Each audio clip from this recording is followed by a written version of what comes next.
Hi, this is Mary Chipman and Andy Barron, and my name is Ken Getz. We're all senior consultants with MCW Technologies, a Microsoft solution provider. When we're not writing or presenting courseware or working on applications for our clients, we write books and technical articles and speak at industry conferences. In this presentation on building applications with VB.NET, we're assuming you have basic understanding of the .NET framework and the common language runtime. We also assume you have some prior programming experience.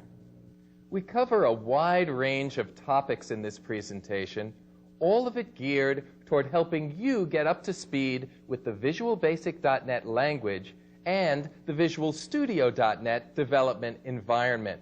In addition, we'll tell you about all the great new features that are available in the Windows Forms, classes, and designers.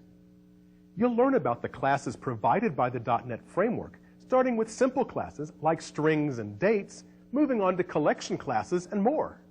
You'll learn how to create your own classes as well, taking advantage of the new features of Visual Basic .NET, like inheritance and interfaces. And we'll even tell you what classes are. We'll also spend some time discussing error handling, debugging, and tracing in VB.NET. And we'll show you how you can read from and write to the Windows file system. As you'll see, building applications in VB.NET using the Visual Studio .NET tools is both productive and fun. So, let's get started.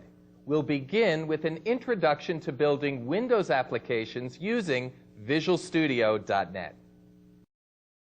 Well, we'll get started by opening up Visual Studio .NET. We've created a shortcut on the desktop here, but you may not have that.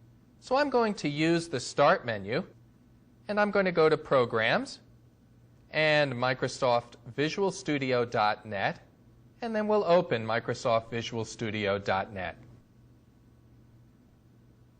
And we get this very nice Start page that comes up.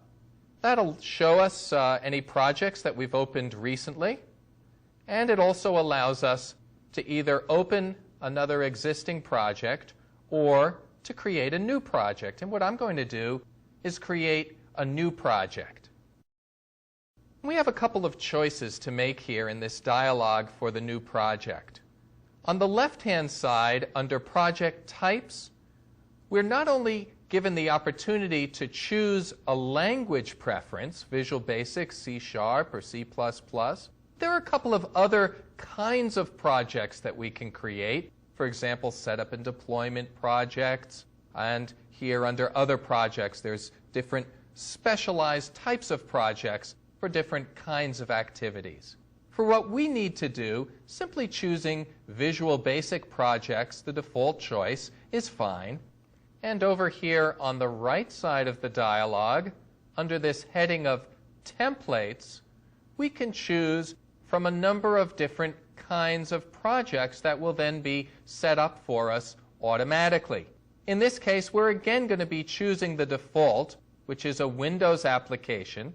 And you can see that below this, there's an explanation, a project for creating an application with a Windows user interface. If, for example, I were to select another template, a web application, then this explanation tells me this is a project for creating an application with a web user interface. Okay, so we're going to create a Windows application.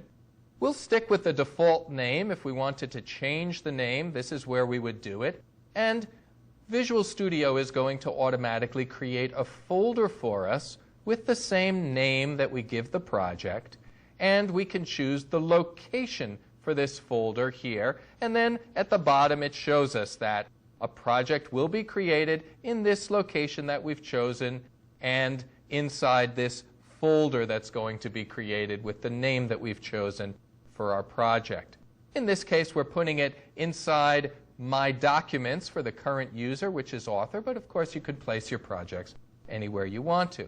So this all looks good. I'm going to click OK. And our project is automatically being created for us. The directory that was needed is being created for us. And here in Visual Studio, we see that we have a number of different windows open.